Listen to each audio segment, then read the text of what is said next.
Bom dia, Marcão. Paz do Senhor, meu querido. É aquilo. Vamos na área, meu filho. Vamos aqui dando uma olhada aqui umas coisas que Deus tem bradado no meu coração. Bom dia, Vanessa. Tudo bem, prima? Como é que vai as forças jovens aí de vocês? Tô aqui dando uma olhada aqui em umas coisas que ontem, antes de dormir, Deus já falava muito forte ao meu coração. Quero compartilhar com vocês essa manhã.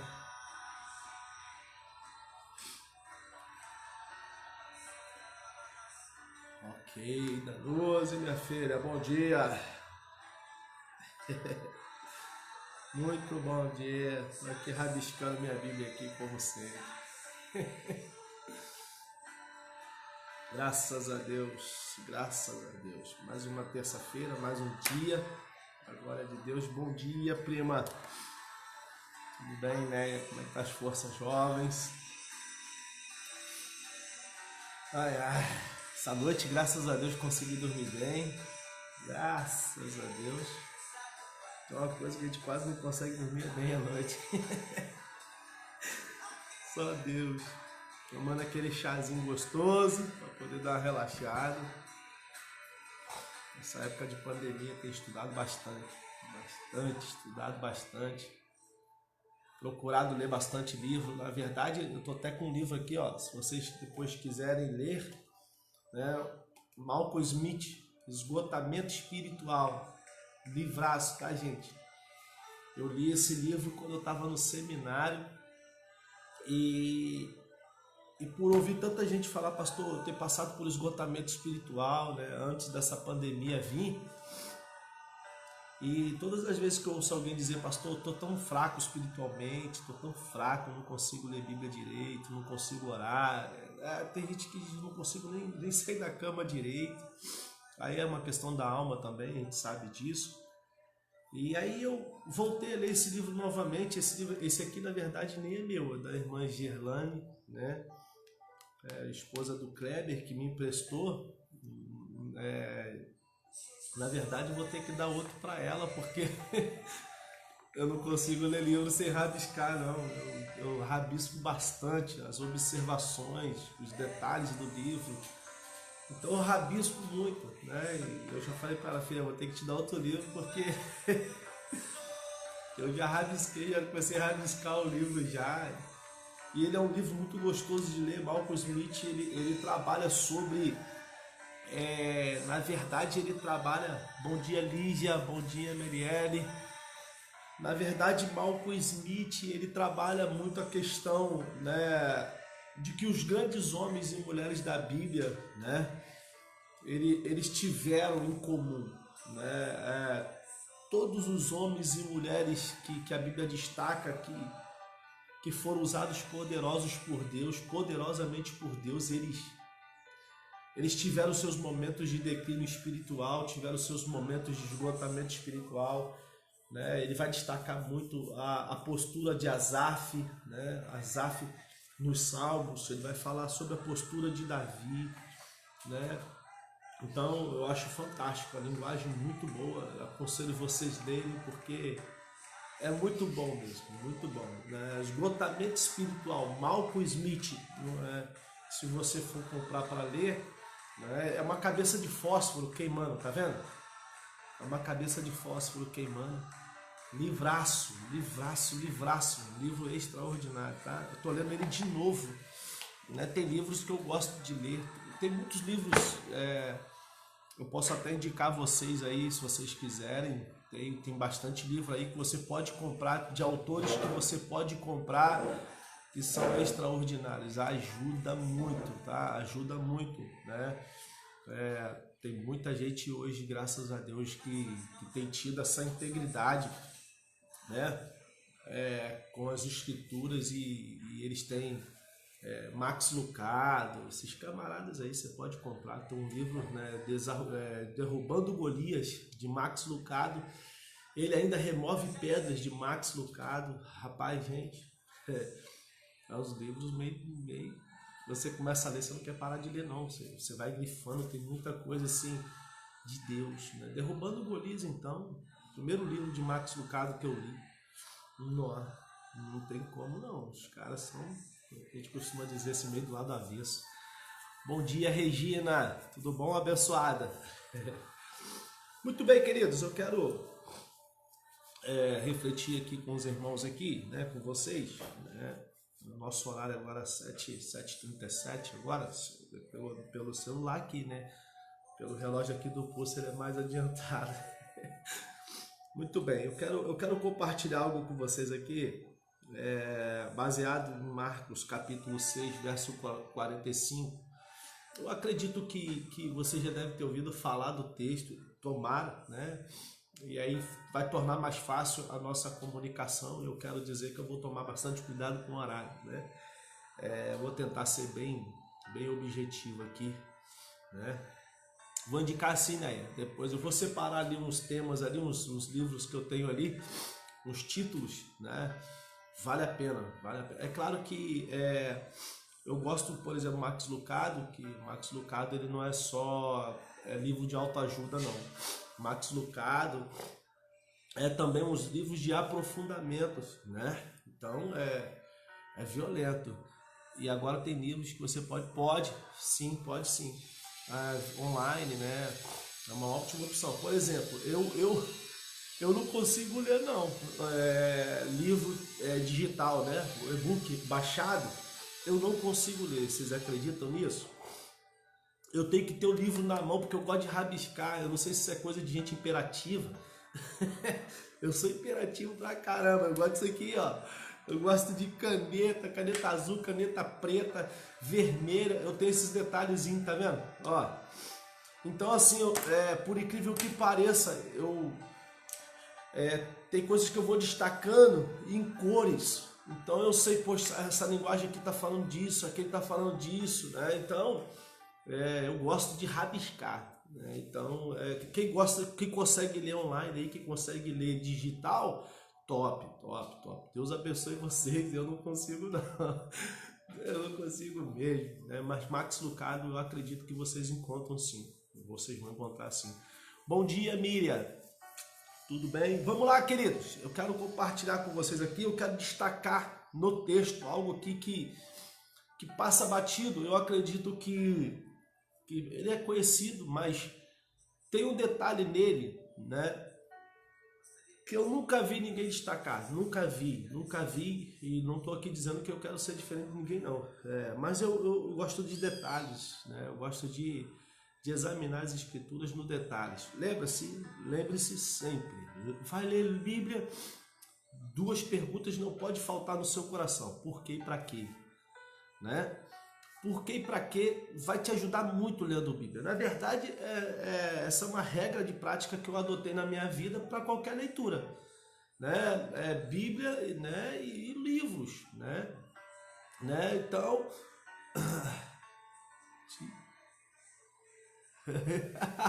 pode sim, né? Pode presentear com o livro mesmo que fia. É igual traça, né?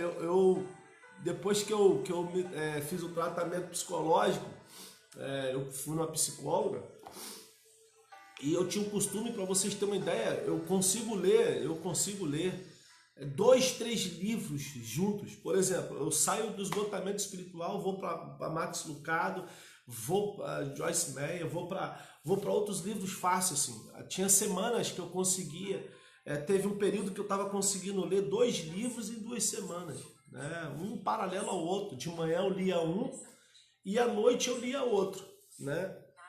Só que aí eu tomei um cascudo da psicóloga e ela disse: você está sobrecarregando muito. E o horário que eu gostava de estudar, por incrível que pareça, era de noite. foi difícil pra caramba demais para mim conseguir adaptar o meu horário de estudo para de manhã, né? Eu de noite as crianças iam dormir, Meriela ia dormir, eu fazia uma garrafa de café, colocava do lado, a família gosta de café, a família nossa aí gosta de café, eu botava uma garrafa de café e 3, 4 horas da manhã eu estava estudando a Bíblia, estava estudando livros, né? E eu conseguia ler 2 livros, né? Em 2 semanas. Eu lia vários livros em mês. E aí eu tomei o cascudão da psicóloga, disse, meu filho, não é assim não, não é assim não. Aí eu tive que dar uma recuada, né? Continuo lendo livros, porque a gente cria um hábito, né? E aí, só Jesus, né? Foi difícil para mim trocar o horário de estudo, eu sou noturno. Quem é noturno, né? Quem já estudou aí sobre, por exemplo, tem pessoas que conseguem, vamos dizer assim, progredir muito bem da tarde para a noite. Tem gente que consegue levantar de manhã com aquela disposição, pá, vou fazer isso, fazer aquilo. Eu já sou noturno, né? Na verdade, de meio-dia para lá até de madrugada eu vou rindo, né? Então, foi um período muito difícil, mas estamos vivos, né? Louvado seja o Senhor por isso, ok? Marcos capítulo 6, verso 45, vamos. Diz assim as escrituras, aí eu vou destacar, vou pincelar aquilo que eu falei que no texto eu particularmente ainda não vi ninguém destacar, e você vai entender por quê, né? Vamos lá. Logo, hoje não é chá não, hoje é café, gente, café. Logo a seguir, compeliu Jesus os seus discípulos a embarcar e passar adiante para o outro lado, a Betsaida, enquanto ele despedia a multidão. E tendo-os despedido, subiu ao monte para orar. Ao cair da tarde, estava o barco no meio do mar, e ele sozinho em terra. E vendo-os em dificuldade a remar, porque o vento lhes era contrário, por volta da 4ª vigília da noite, veio ter com eles andando por sobre o mar, e queria tomar-lhe a dianteira, né? Vai pegando os detalhezinhos aí, né? Se você puder sublinhar na sua Bíblia aí, você sublinha, né? Ó, por exemplo, queria tomar-lhe a dianteira, né? Eles, porém, vendo-o andar sobre o mar, pensaram tratar-se de ser um fantasma e gritaram. Mateus diz que eles gritaram. Marcos está dizendo, Marcos está narrando, né? E ele diz, pensaram ser um fantasma e gritaram. E Mateus diz que eles gritaram dizendo, é um fantasma, né? Eles estavam desesperados mesmo. É aí que eu quero pincelar, certo? Justamente essa atitude dos discípulos, né? Em se desesperar dizendo, é um fantasma. Por que que Mateus, por que que João e por que que Marcos vai narrar que eles tiveram esse sentimento de ser um fantasma? Por quê? Né? E aí vem, pois ficaram aterrados à vista dele, ou seja, com medo. Mas logo falou e disse, tende bom ânimo, sou eu, não temais. E subiu para o barco para estar com eles, e o vento cessou-se. Ficaram entre si atônitos, porque não haviam compreendido o milagre dos pães, antes o seu coração estava endurecido, né?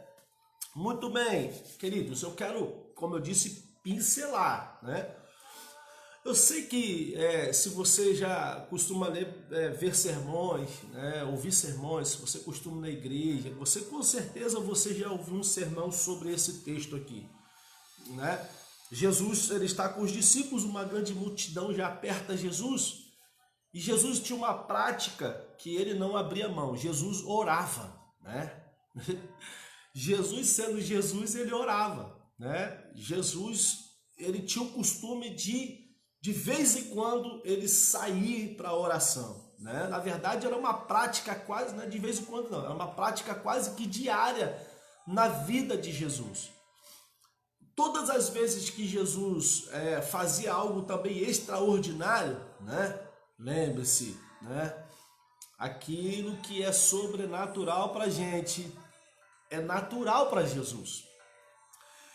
E aí Jesus, muitas vezes que fez esses milagres extraordinários, Jesus ele saía para orar, né? Por exemplo, né? Jesus curou lá, né, um mudo, né, um cego, curou um surdo. Geralmente surdo é mudo também, então Jesus para ele é natural curar isso. Jesus fazia esses milagres, mas vendo também que a multidão era muito grande, Jesus ele metia o pé para o monte para orar. Por que Jesus fazia isso? Porque Jesus sabia que todas as vezes que ele fizesse algo extraordinário, o levante também da oposição seria muito grande. Então, para ele se fortalecer ainda mais, ele orava. É o contrário da gente hoje, né? Você sai dessa pandemia, tudo bem, em nome de Jesus, sua vida econômica estabilizada, abençoada. A gente sai dessa pandemia, o que a gente faz? A gente recebe uma bênção, por exemplo, a gente comemora o nosso aniversário geralmente aonde? Né? Numa churrascaria, numa pizzaria, né? Numa lanchonete, pedindo lanche. A gente comemora vitórias assim, extraordinárias assim. Jesus era o contrário, ele comemorava as vitórias extraordinárias se retirando para orar, porque ele sabia que após uma grande vitória extraordinária, viria oposição. Por isso que muita gente é pego de surpresa. A gente só contempla os momentos de vitórias, mas se esquece que após elas também vai vir batalha, também vai vir lutas. E Jesus tinha esse costume. E aí a Bíblia diz que Jesus vai chamar os discípulos, vai pedir para eles passarem adiante para Betsaida, né? Aí você já deve ter ouvido sermões sobre isso. Os discípulos entram. E a primeira coisa que eu vejo de destaque também no texto é que quando eles estão remando, o vento era contrário, ou seja, atrapalhava, queria impedir eles de chegarem no objetivo, que era Betsaida. Aqui já tem uma coisa que tem que intrigar a gente. Dentro do barco havia especialistas em pesca. Dentro do barco havia especialistas em pesca. E pescas de alto mar. Logo parece ser contraditório eles estarem remando vento contrário. Eles poderiam usar do vento para poder chegar do outro lado, mas o vento era contrário. E a Bíblia diz que Jesus olha e contempla deles remando em vento contrário. É a mesma coisa que você pegar um capitão marítimo da marinha, né? E agora é fácil porque uma tempestade contrária, esses navios hoje, né, são violentos, né? Eu conheço um capitão da marinha mercante, ele mesmo falou que um dos maiores desesperos dele foi no petroleiro, né? Porque as ondas eram violentas demais e ele gostava muito de submarino. Aí botaram ele no petroleiro, ele falou que o desespero foi muito grande. Mas naquela época era no braço, era na vela. E aí, onde fica a compreensão? Poxa, Pedro estava no barco, pescador. Tiago estava no barco, pescador. João estava no barco, pescadores. Logo, pelo raciocínio de experiência que eles tinham, deveriam eles colocar o barco numa posição que poderiam aproveitar o vento para chegar para o outro lado. Mas era contrário. E aí a Bíblia diz que Jesus olha, né? E aí Jesus olha e vê o sofrimento deles. Jesus vem sobre as águas, natural para Jesus, sobrenatural para mim e para você, mas é natural para ele. Ele vem andando sobre as águas. O curioso é que a Bíblia aí, né, se você destacou, lá no verso 48, a Bíblia diz que Jesus ia passando adiante, ia tomando a dianteira. Escute, Jesus não entrou dentro do barco para tomar a dianteira, não. Jesus veio atravessando direto, é como se Jesus estivesse passando a embarcação e fosse embora. É como se Jesus estivesse olhando e dizendo, continua remando, eu estou partindo, estou passando adiante de vocês. É como se Jesus olhasse e dissesse assim, vento contrário para mim não adianta de nada, vento contrário para mim não me para em nada. E é verdade. Vento contrário, que é para mim, para você, para Jesus não é nada. Ele tem o poder de atravessar qualquer vento contrário. E Jesus está ensinando algo muito forte para a gente aqui. Vento contrário, ele vem também para nos fazer entender até que ponto vai a nossa perseverança, as nossas atitudes. Eles já estavam quase que cansados. Jesus veio quase que passando os discípulos e a sensação que a gente tem aqui no texto é que Jesus está passando batido e ia passar por eles, ia chegar primeiro que eles do outro lado de Betsaida. Aí, a Bíblia diz aí, eu pincelo aqui para a gente poder, caminhar para a oração. A Bíblia diz que quando os discípulos veem Jesus andando sobre as águas, a Bíblia diz que eles gritam dizendo, é um fantasma. Eles estão desesperados, eles estão com medo. Por que e para que o texto narra isso? Existe uma concordância, vamos dizer assim, de narrativa entre Marcos, entre Mateus e João. Escute isso aqui que eu vou te dizer. Existe uma concordância, não é só Marcos que narra isso.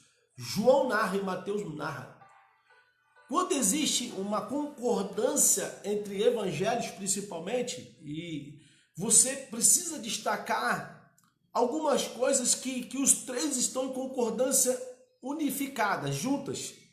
E o que eu destaco aqui pela concordância é o fato deles olharem Jesus andando sobre as águas e compararem Jesus a um fantasma. A pergunta é, por quê? Por que eles fazem isso? Aí eu quero explicar para você.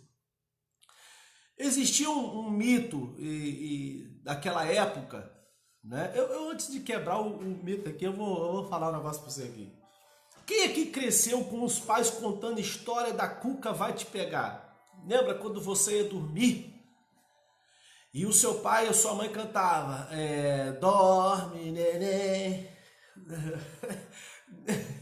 se não dormir agora, a Cuca vai pegar. Você dormiu cantando, você dormiu com seu pai e sua mãe cantando isso para você? Você dormiu com seu pai, sua mãe, seu avô, contando história de Saci Pererê para você? Você, quando foi na roça, você ouviu muita história de mula sem cabeça? Você deve ter ouvido muito isso. Eu ouvi muito isso. Meu pai, a minha mãe cantava música, A Maria está falando, eu acredito que todo mundo que está aqui nessa live hoje deve ter crescido com isso. Aí o seu pai contava a história de Saci Pererê, A sua mãe cantava a Cuca vai te pegar. Essas musiquinhas de niná, que na verdade niná não era nada, era para gerar desespero da gente. Porque quando você ficava sozinho, se você visse um vulto de uma sombra no teto da casa, você achava que já era a Cuca, Se você escutasse um cachorro rugindo do lado de fora de casa de noite, você já dizia, é o Saci Pererê. Você quer ver uma coisa? Não assovia de noite dentro de casa não, menino. Se você ficar assoviando dentro de casa à noite, o Saci vai vir. Você cresceu ouvindo isso, Boi da cara preta. Boi da cara preta. Olha bem, gente. Aí você vê o boi por mais manso que fosse, o que você imaginava? Que o boi ia te pegar. Por quê? Porque você cresceu ouvindo essas histórias,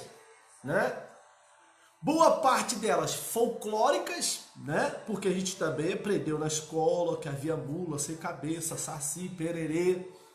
Aí eu preciso dizer uma coisa para você, que no mundo espiritual esses bichos se apresentam das suas formas, tá? Mas vamos pular isso aí e deixa para cenas do próximo capítulo, ok? Se assim for da vontade de Deus. Então você ouviu isso, você cresceu ouvindo isso. E durante muitos anos da sua vida, você cresceu acreditando, Papai amava, meu pai contava muito, Só Jesus na causa, minha mãe, Então você, qualquer coisa que você via que na verdade poderia servir de lembrança, logo vinha a memória, o Saci Pererê. Se cantasse, gente, se cantasse dentro de casa à noite, Podia ter acertado. Meu pai dizia, ó, menino, você quer ver uma coisa? Trovejou, dava aquele relâmpago. O que você tinha que fazer? Ficar quietinho, você não, ó, quietinho. Não fala nada não, porque senão o relâmpago vai entrar dentro de casa e vai pegar a gente. A gente cresceu ouvindo isso, gente. A gente cresceu ouvindo isso. Tem gente que até hoje tem medo de escuro por causa de quê? Do boi da cara preta, porque tem medo da cuca que vai pegar. E a cuca, filho, tá nem aí pra gente, né? Na verdade tá, mas deixa isso pra lá. Então, você cresceu ouvindo isso. Então algumas coisas aconteceram na sua vida que trazia à sua memória o que foi te ensinado e logo você comparava alguns momentos com os ensinamentos que você recebeu. Boa parte delas folclóricas e boa parte delas mitos, boa parte delas invenções. Então, por que eu estou te dizendo isso? Por quê? Porque o texto ensina isso. Quando Jesus vem andando sobre as águas e eles gritam, é um fantasma! Da onde eles tiraram isso? De onde? De um ensinamento que havia naquela época. Naquela época havia um mito, havia um ensinamento que dizia que num determinado horário, que era justamente o horário que eles estavam no barco, por isso também eles associaram. Existia um ensino histórico, não era histórico, era histórico, né? História é baseado em fatos reais, história é baseado em histórias de ficção, é invenção. Mas havia uma invenção naquela época de que num determinado horário no mar vinha um fantasma e afundava as embarcações. Ó, vai pegando aí, vai pegando, né? Eu tô ouvindo aqui, joga um pano no espelho quando troveja. Aí, tá vendo? Joga um pano no espelho e tá trovejando, tá relampeando, menino. Tá vendo aí? É muita história. Então, Dani, você também não tá novinha também não, tá, filha? Muito bem. Muito bem, então, preste atenção, querido. Quando eles estão no barco, eles veem Jesus, eles estão associando uma história. Eles estão associando um conto que havia naquela época. Porque o horário era o mesmo. Eles diziam que naquele horário vinha um fantasma, ele atingia a embarcação e a embarcação afundava. Quando eles veem Jesus andando sobre as águas, que é sobrenatural, eu acredito que eles até então não tinham visto Jesus andando sobre as águas, o que eles pensam? Primeiro, a Bíblia está dizendo que o coração deles estava endurecido. Eles não tinham entendido a multiplicação dos pães. É tipo assim, cara, não tem explicação isso que está acontecendo.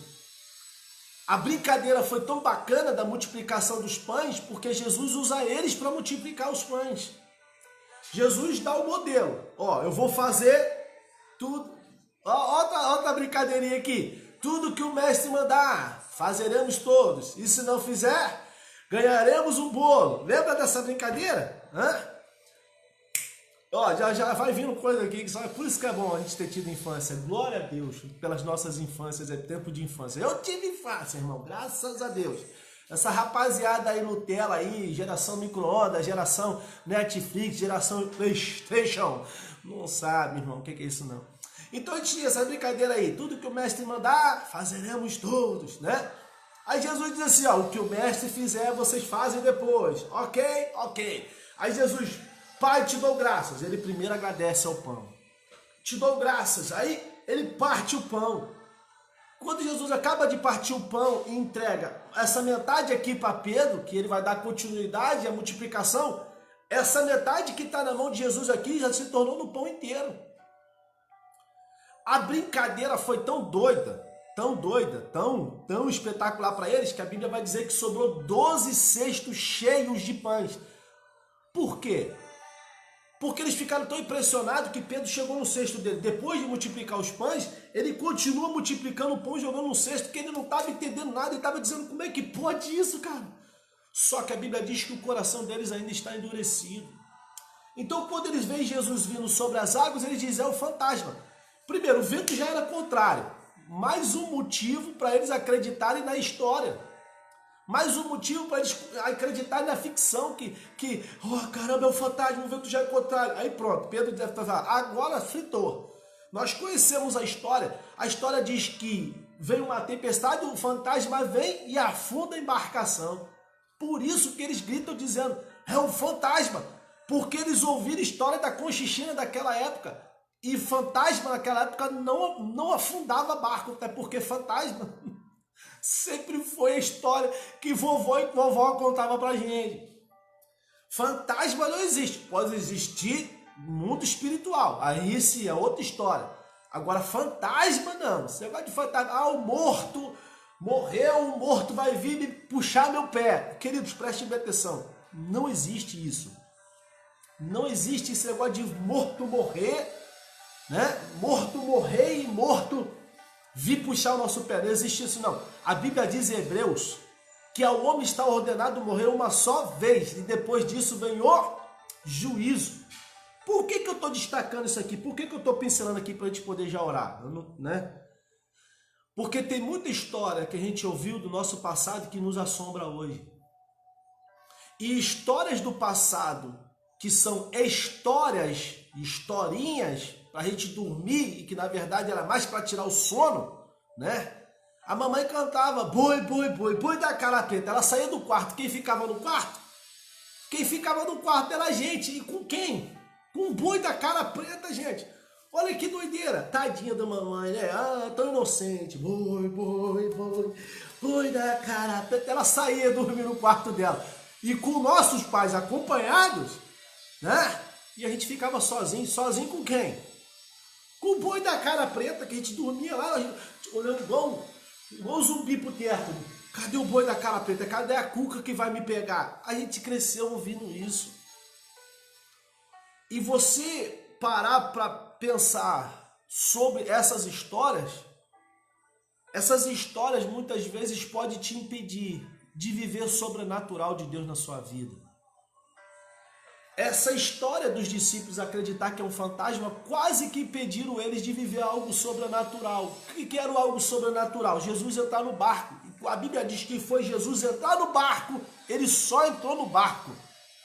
A Bíblia diz que a tempestade se cessou.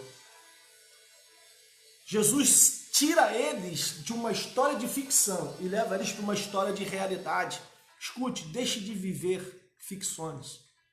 E comece a viver a realidade. A realidade é, Jesus quer entrar na nossa vida. Jesus quer acalmar as tempestades que eu e você não temos condições de acalmar. Nós oramos, nós clamamos, pedimos ao Senhor que nos socorra e automaticamente Ele entra dentro do barco. Eu acho fantástico porque Marcos diz que Jesus ele ia passando do barco. Quando a Bíblia diz que ele ia tomando a dianteira, Jesus ia passando direto. Jesus não estava preocupado com a história dele? Estava, porque a ordem de Jesus era: chegai-vos do outro lado. Vocês têm um destino, cheguem do outro lado. Quando Jesus passa, Jesus sabia que eles iam chegar ao destino. Só que Jesus sabia que ele precisava estar com eles, porque sozinho eles teriam mais dificuldade de chegar, e de possível nem chegariam. De repente o vento faria eles desistirem. Essa aqui veio fresquinha agora. De repente o vento poderia fazer eles desistirem e voltar para trás. Se tem uma coisa que Deus não quer que você faça é voltar para trás. Então o que ele faz? Ele envia o seu filho para que você chegue do outro lado, para que você atinja um objetivo, para que você não fique mais preso a essas histórias que dizem que você não vai conseguir, que tem um boi da cara preta no meio do caminho para espantar você, que tem uma mula sem cabeça que quando você estiver andando por um lugar deserto, ela vai passar para poder te seguir, que vai vir um saci pererê para poder, na verdade, atormentar a sua vida quando você estiver cantando à noite na sua casa. Não. Jesus está te ensinando nessa manhã, está me ensinando nessa manhã a quebrar tudo aquilo que te impede de viver algo extraordinário. Ele não é um fantasma. Ele é o Senhor dos senhores, Ele é o Rei dos reis, Ele é o alfa e o ômega, o princípio e o fim. Então se tem alguém que entende de tempestade é Jesus. E tempestade ninguém melhor para acalmar do que Jesus, ninguém mais. Ele não é um mito, Ele é verdade. É a verdade que continua acesa no nosso coração. É a verdade que continua até hoje, no meio dessa pandemia, dizendo: calma, eu sou o teu Deus, eu sou o teu Senhor e eu estou contigo. Ele quebra no nosso coração as histórias que eu e você sabe que muitas delas foi só para nos enganar. Mas ele vem para trazer a verdade. A verdade é: eu quero que você atinja o objetivo que eu tenho para a sua vida. E a palavra para você é: você vai chegar do outro lado. Você vai chegar do outro lado. Porque se Jesus deu a ordem, atravesse, e se necessário for, entra dentro do barco contigo para te fazer chegar do outro lado. Ele é especialista nisso. Todas as vezes que você vê uma tempestade contrária, tempestade já é ruim, imagine contrária. Todas as vezes que você contemplar uma tempestade contra a sua vida e contrária, entenda, Jesus está vindo ao seu favor. Ele está vindo a se encontrar conosco. Ele não vai passar batido. Ele conhece as nossas necessidades. E ninguém melhor do que ele para quebrar mentiras quando ele, que é a verdade, entra na nossa vida. Nessa manhã eu quero orar por você. Eu disse que eu não vou prolongar, né? Se der mole aqui a gente vai. Mas eu quero respeitar esse horário de meia hora. Vou tentar fazer isso, gente, em nome de Jesus. Gente que fala demais, só o sangue do Cordeiro. Mas é bom estar com vocês aqui nessa manhã.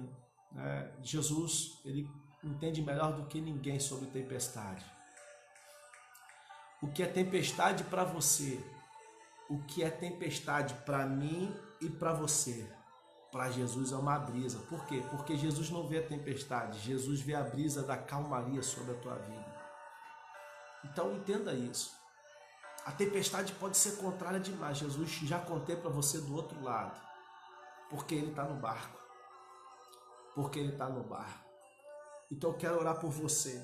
Todas as vezes que você lembrar de um fantasma agora, do boi da cara preta, do saci pererê, da mula sem cabeça, do lobisomem, meu Deus, lobisomem então nem se fala. Do lobisomem, você vai se lembrar que existe um Criador que é real, que é verdadeiro. Ou se é. Ele é o princípio e o fim dele. E o fim tudo. Então, em nome de Jesus, receba essa palavra no seu coração.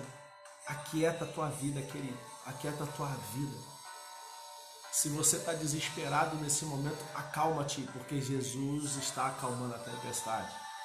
Isso aqui não é sermão, isso aqui não é pregação de autoajuda, não. Eu estou dizendo para você que tempestades sempre virão. Porque as mensagens de autoajuda dizem: não vem tempestade, nunca mais você vai passar por tribulação. Eu não consigo ser pregador desse jeito. Eu não consigo olhar a Bíblia desse jeito, ó. Não consigo. Tá surradinha pra caramba, ó. Muito surrada, muito rabiscada. Mas eu não encontro na Bíblia um Davi vivendo sendo como rei sem perseguição. Eu não consigo olhar para um Moisés que Deus levantou para libertar um povo cativo com as lutas interiores da vida dele. Eu não consigo olhar para Gideão, um homem que Deus levantou 300 homens doidos, 300 para estar com ele. E levantou porque Gideão estava com medo. Sabe, de repente sexta-feira eu até te falo sobre Gideão. Você vai ver, se você se sente pequenininho, você se sente em complexo de inferioridade, então vou deixar para sexta-feira falar de Gideão para você. Você vai ver quem foi Gideão. Vamos orar, gente? Em nome de Jesus. Vamos orar? Tempestade, todo mundo passa por ela. Todo mundo. Todo mundo. Até Jesus passou. A diferença é que Jesus era Jesus, filho. Jesus era Jesus. Jesus não se abatia com tempestade, porque Jesus sabia o que via do outro lado. Era bonança. Era calmaria. Era calmaria. Lembra-se? Provação e tentação. Provação todo mundo vai passar. Tentação todo mundo vai ter. Mas existe uma diferença. A provação, ela tem começo, meio e fim determinado por Deus para você passar por ela. Tentação são brechas da nossa vida. Aí é outra história. Vamos orar, gente? Jesus está acalmando a tempestade nessa manhã. Aquieta a tua vida. O coronavírus não tem esse poder para poder tirar o sossego da tua vida. Não tem. Ele serve como um gatilho de vigilância maior da nossa parte. Mas maior é o que está em nós do que o que está no mundo. Jesus é maior do que tudo isso. Ele é maior do que tudo isso. Oh, aleluia. Aí, ó. Sim, no passado existem muitos bichos da cara preta que tentam voltar. E é assim mesmo, né? Tem muitos bichos da cara preta que tentam voltar mesmo. E tem. O pior, né? É que muitos bichos da cara preta, às vezes, na verdade, estão tão presentes, né? A gente vê tantas crianças hoje sofrendo, né? Por bichos da cara preta que estão tão perto delas, tão próximos delas, a gente fica assim, meu Deus, como é que pode estar acontecendo no mundo? Mas tudo é cumprimento. Gente, escuta o que eu vou dizer para vocês. O maior problema sobre a face da terra virá quando tudo estiver em paz. Entenda o que eu estou te dizendo isso. Eu estou dizendo dessa terra. O maior problema será quando tudo estiver em paz. Enquanto os ventos estiverem batendo, fique tranquilo. O problema todo vai ser quando tudo parecer estar em paz. Aí, filho, o caos vem. É Bíblia, tá? A Bíblia diz isso. Só tem um momento que para o ser humano poderá haver paz total. É quando se cumprir o que o Apocalipse diz, 21, novo céu e uma nova terra. A morte já não existirá. O inferno, o diabo, seus anjos e todos aqueles que renegaram a Jesus foram lançados no lago de fogo. E diz a Bíblia que não haverá mais choro e nem dor. Nesse tempo, o novo céu, a nova terra, a Bíblia diz que não haverá mais lágrima nenhuma na nossa face, porque todas elas terão sido colhidas. Haverá alegria abundante. Esse é o tempo que com certeza nós aguardamos por ele. E nesse tempo nós precisamos nos abraçar, nos apegar ainda mais a esse Senhor que todos os dias, quando a gente grita, Ele vem e entra no nosso bar. Jesus é assim. Ele diz para você, atravessa para o outro lado, cara, pode ir, vai, atravessa. Mas Ele nunca vai deixar você se sentir sozinho, nunca, nunca, nunca. Ele nunca deixa. Tem momentos que a dor da alma é forte pra caramba. É forte de você olhar e dizer, Deus, tá doendo demais. E Ele tá dizendo, eu sei, cara, que tá. Mas eu tô te forjando para ser alguém melhor. Eu acho fascinante o filme A Cabana. Eu quero orar, mas só Jesus na calma. O filme A Cabana me ensinou muito ali. Porque existe uma concordância bíblica no filme A Cabana. Algumas pessoas criticaram, o autor colocou Deus como mulher. Eu vou te explicar por que o autor colocou Deus como mulher. Porque o problema do personagem principal que vai viver a experiência na cabana, que é o pai que perdeu a filha, ele teve um problema muito sério na alma com o pai dele. O pai dele espancava a mãe e o pai dele espancava ele. O pai não corrigia. Corrigia uma coisa, espancar é outra. O pai batia na mãe e o pai espancava ele. Logo, a figura paterna de pai na alma desse rapaz estava quebrada. A figura paterna de pai na vida dele era a figura paterna de eu não quero ter pai. Então, todas as vezes que eu olhava para alguém e alguém visse o pai, ele dizia, pai não presta. O autor coloca Deus como uma mulher, porque se ele se apresenta como homem, sendo pai, ele iria negar Jesus, porque logo ele ia associar na alma a figura paterna de experiência que ele teve com o pai dele biológico e querer imputar isso sobre Deus. Só que Deus não é pai como pai terreno, não é. Deus é pai de órfãos, porque Deus se preocupa com aqueles que são órfãos.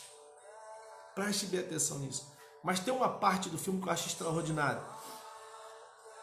Quando ele vai chorar, a mulher que faz o papel do Espírito Santo, ela pega um odrezinho, um recipiente, e colhe a lágrima dele.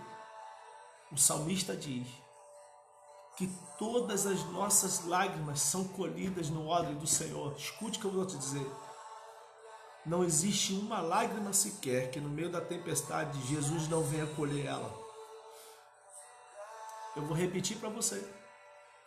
Não existe uma lágrima sequer que escorra da minha face, da sua face, em momento de tempestade, ou momento de dor, momento de dificuldade, que não seja colhido pelo Espírito Santo de Deus.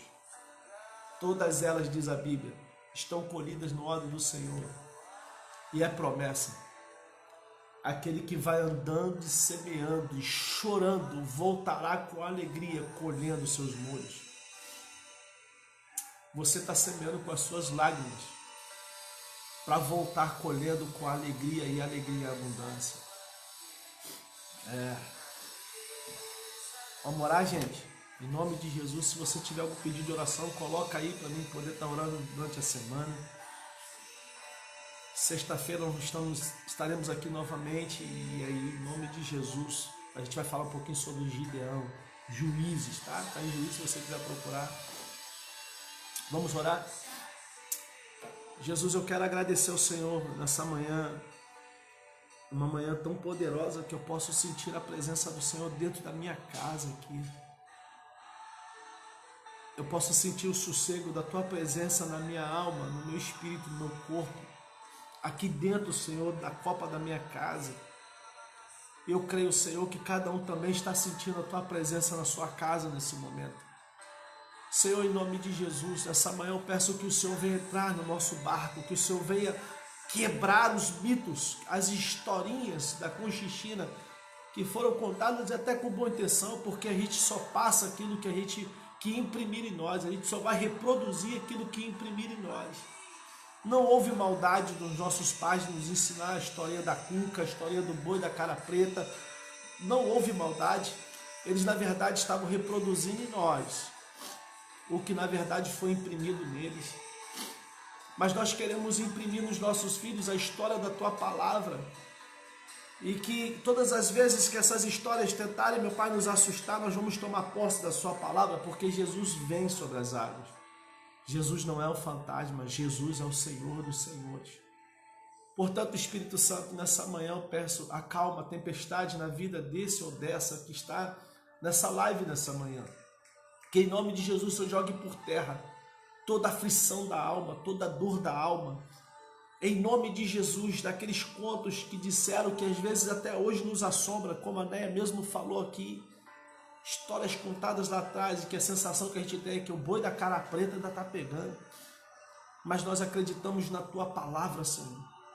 E a Tua palavra nos diz que podemos ficar atônitos, espantados com o poder sobrenatural que há nas Tuas mãos, daquilo que flui naturalmente do poder, da ordem do Senhor, e que nos atinge de uma maneira sobrenatural. Portanto, nessa manhã, calma a tempestade, Senhor. Aquieta a nossa alma, cuida da nossa alma. E que sejamos, meu Pai, o povo temente ao Senhor. E que venhamos olhar, ler, analisar e refletir e praticar a Tua palavra.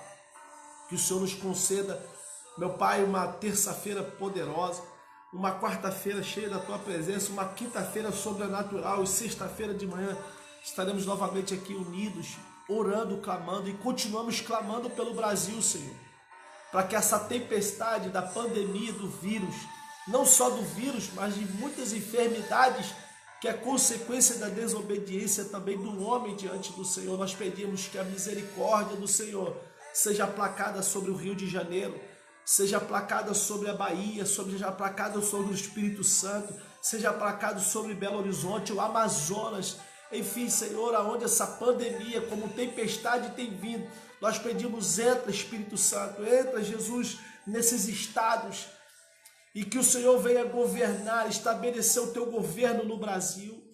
Pai, em nome de Jesus, continuamos a clamar pelos profissionais da medicina, tem muitos profissionais infectados, até mesmo por imprudência de diretores de hospitais, porque descobrimos que existem diretores que possivelmente estão segurando EPIs dos profissionais que necessitam. Portanto, Pai, em nome de Jesus, abençoe, Senhor, as nossas vidas, as nossas famílias, expulsa essa tempestade para bem longe da nossa família. Nós clamamos nessa manhã por tua misericórdia. Senhor, nos ensina a sermos pessoas melhores, nos ensina a sermos mais tementes, nos ensina a sermos mais praticantes da tua palavra. Muito obrigado porque o Senhor nos ama acima de todas as circunstâncias. Muito obrigado porque cada lágrima o Senhor conhece quando ela escorre da nossa face. Portanto, eu abençoo cada vida nessa manhã e que de fato sejamos cheios da presença do Senhor. Que venha o teu reino, Senhor, e seja feita a tua vontade nas nossas vidas e através das nossas vidas. Eu abençoo, meu Pai, cada lar aqui representado nessa manhã, por aquele ou aquela que vai assistir essa live, que em nome de Jesus, que essa mensagem venha poderosamente tocar os corações. Eu abençoo essas vidas e os abençoo na autoridade que há no nome de Jesus. Amém e amém. Glória a Deus, queridos. Deus abençoe sua vida. Se essa mensagem te edificou, compartilhe aí com uma pessoa que você conheça, que de repente esteja passando por essa tempestade, para que ela também convide Jesus a entrar na vida dela, no barco dela, e com certeza Jesus vai acalmar a tempestade. Ó, beijão no coração. Sexta-feira eu tô aqui para falar de Gideão para você. Deus tocou no meu coração, eu vou falar de Gideão para você. Você se sente pequenininho? Pequenininho? Você vai ver como é que você é grande em Deus. Você vai ver, você é grande em Deus. Você é grande em Deus. Receba essa palavra, você é grande em Deus. Beijão no seu coração. Obrigado por estar comigo aqui nessa manhã. Obrigado, porque é uma forma de a gente expressar a fome e sede que temos da presença dele. Ok? Beijão no seu coração. Até sexta, em nome de Jesus.